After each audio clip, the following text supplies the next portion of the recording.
Well, hello everyone. It's Thirsty Thursday. Yeah, Yeah. Woohoo. that's a five. Yeah, It's five somewhere. yeah. Not here. Well, it's probably 5:30 somewhere. Yeah. Yeah. Yeah, I know some people that doesn't stop them. Oh well, that's unless I'm on vacation and it's a Bloody Mary in the morning, it's not gonna happen. Yeah. Yeah. Anyway, and wearing my haters need hugs too. Yeah, tell me about that. It's a guy I know from who does insurance sales from back east. I just thought it was a cool hat, so hater. And I needed a hat for today because all my hats were dirty, I guess.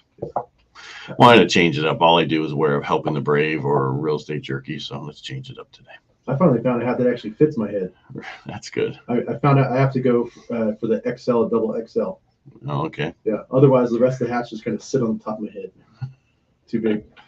Yeah, and don't forget, this weekend is graffiti. Tomorrow night is graffiti the parade. They can't call it a cruise because that's illegal. Yeah, they got signs saying it's illegal. So hey. Yeah. Well, you know what? There was a couple cities who actually got rid of their cruising laws because they thought it was racist. And I don't mean to come off wrong, but really, yeah, because and then anyway, we'll go on. But I just think, hey, if people want to cruise, let them cruise. What's the big deal? We need more police anyway. Yeah, I was gonna say, come on, cruise. Yeah, I remember when I was a kid in high school. This is 20 years ago. The cops pulled us over one time. They said, we've seen you go up and down McHenry 3 times. And I was from Antigua, so I had no idea that there was cruising laws and like people were paying attention. Yeah, I remember a long time ago in high school. So we'd do Turlock and there wasn't a law at that time. So, and yeah. I never understood the McHenry that going as fast as you possibly could across down the road. Where there it was like you were next to each other. Hey, how's it going? You talked for about 5 minutes and then you moved an inch, talked a little bit. Yeah.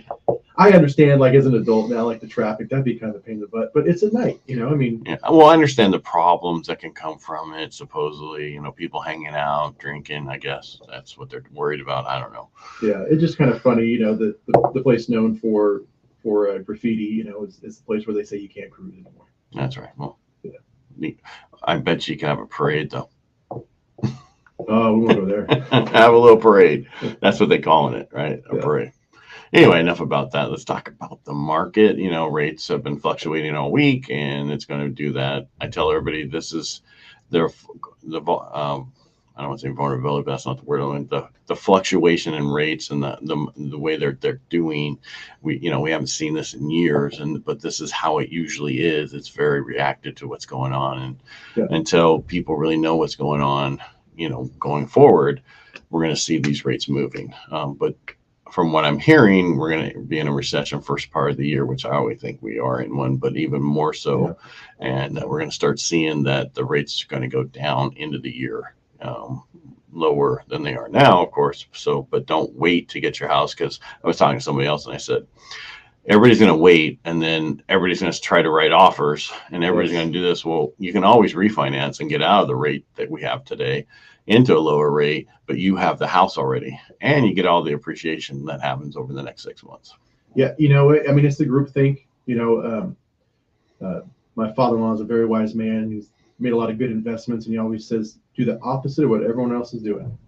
So right now when people are uncertain and they're thinking they're going to hold off and wait for rates to go down, guess what? We're going to have the same problem you had when you were in the market before, where you're competing against 20 other buyers, Well, remember 2008 and 2009, nobody really wanted to buy. They were worried, and all these people bought all these REOs for hardly anything and paid cash for them. And everybody else was like, I can't buy, it's horrible. And all those people have so many homes, and or people who bought back then, we have so much equity now because of it. So that's when I bought my first home. I bought my first home in 2009, and I paid $88,000 for it. Wow. I mean, and I just looked it up the other day because the house next to it is on the market, and they've got it listed at $389. Yeah, so you have some equity. I would have, yeah. I mean, I sold it, but yeah, no, it's just but you would, but you sold it and you moved to a new home, and then that house appreciated, so that's okay. Yeah, absolutely. Speaking of that, so after you buy your first house, a lot of times you have to sell your house, and we started a series on Tuesday talking about listing your home and what you needed to know, because a lot of new people selling their homes don't really understand what the process is. Yeah. And you talked about on Tuesday, and you can go to our YouTube channel to check it out, or just scroll down, back down in the feed on Facebook if you're on there, or LinkedIn, and you can see what we talk about. But basically, we talk about when you meet with them and you tell, and they figure out what the price is, and then the inspections they need to do. What else did you want to kind of bring up? Because we're going to do a little insert each week. We do each time we get together a couple different programs or parts of it, I should say. Well, so here's the number one thing that I do in the consultation is give them an idea of what needs to be done to make this house, quote unquote, market ready. People have been, fortunate in the last couple of years that, hey, we're just going to throw this house on the market, and it's like throwing spaghetti at the wall. Someone's going to buy it and they're going to take it as is, right? We're still in a strong seller's market, but we're going back to a normal market like 2019, 2018, where house is going to be on the market for probably 30 days on average before we get in contract. And we have to make sure that we keep it as presentable and as attractive to these prospective buyers, right?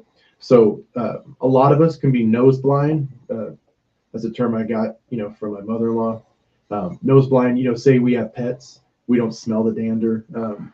Actually, I think the worst is cats with their cat boxes. Yeah, well, that's a problem, regardless, because you're not going to get rid of that smell, besides keeping it clean. Well, no, I'm just, you can, because I had some friends of mine who were selling in Oakdale, and I went there and I said, okay, first thing you want to do is when someone walks in your house, you do not want to make that smell. No, And so they actually made some changes and did some things differently so that smell wasn't there anymore. So good.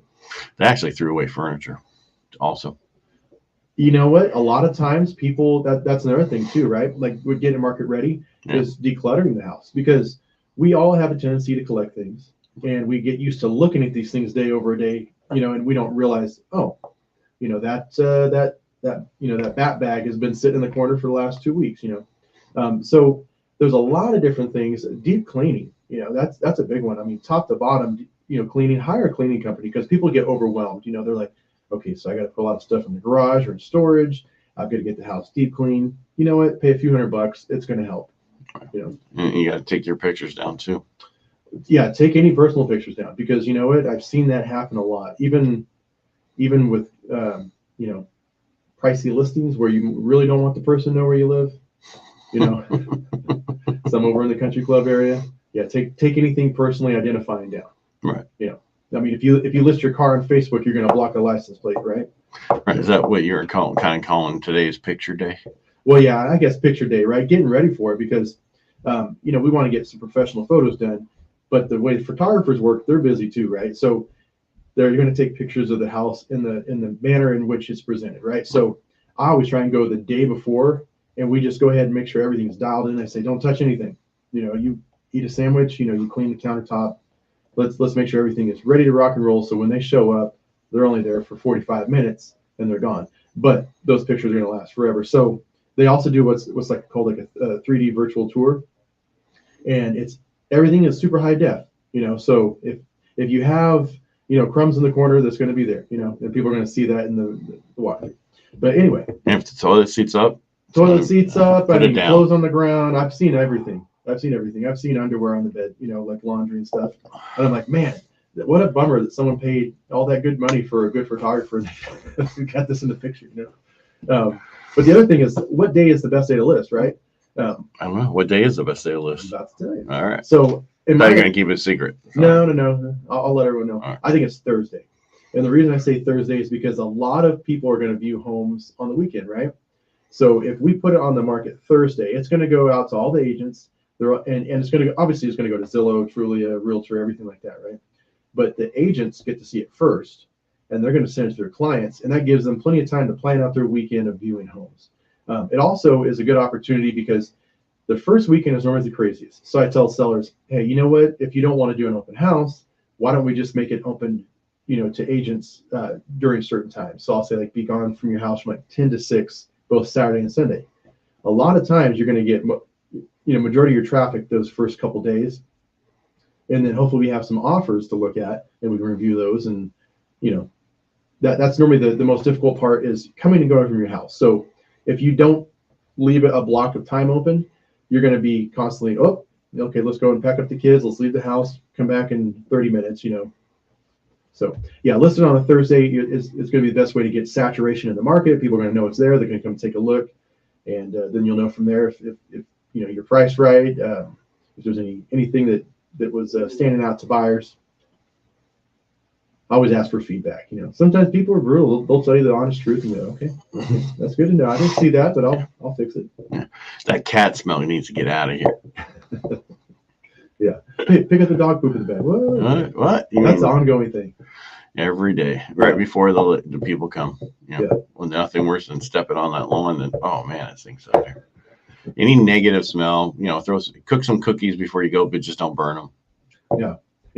Any pleasing smell is definitely going to just get some cinnamon going, get some little, I've had some, where people smoked in the house, and that's the first thing people smell, and they just turn around. They think there's no way I'm getting that smell out of here. I'm not going to bother. Well, you can. It's a lot of work. Yeah. So because I've seen you want to take care of that. You gotta call a guy. It was time to go to bed. It was telling me to meet with you. Oh. We're already here. Yeah. We don't have to meet again. You were late.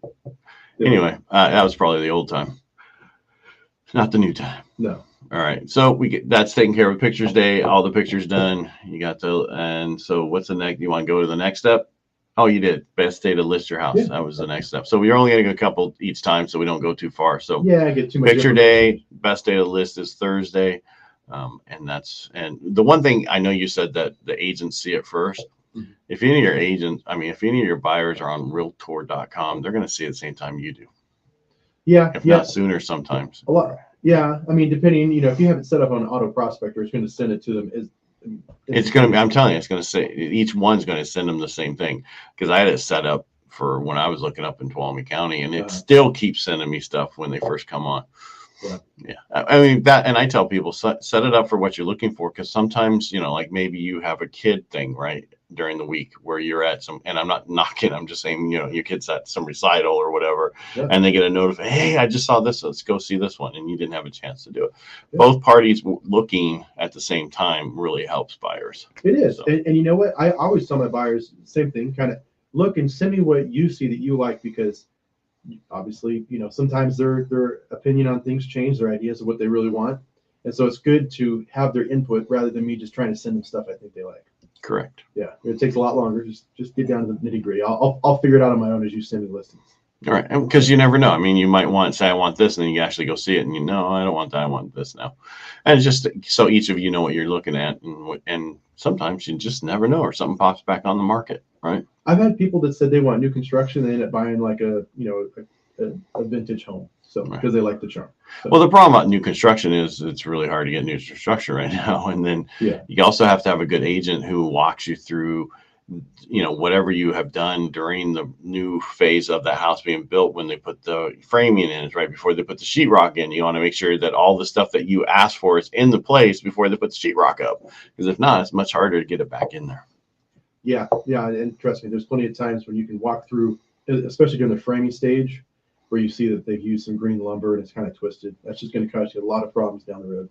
Right, and that's what's important. I have a good friend of mine in Vegas, and that's pretty much all their stuff. Everything's all new homes being built there, and he's going through constantly. He just did a thing about, exactly what you just said, and also what I said about going through right before they put the sheetrock on. Make sure that if you are supposedly have speakers in certain places, that they actually put the wire there. Yeah. Yeah, a lot harder to run. Well, you got to take the sheetrock out and redo it. But anyway, makes it easier for everybody. Bobby, thanks for being here today on Thursday, and we'll see you back on Tuesday. And everybody have a great weekend, or actually have a great Friday, but then have a great weekend. Yeah. All right. Thanks for being here, Bobby. All right, thank you, sir.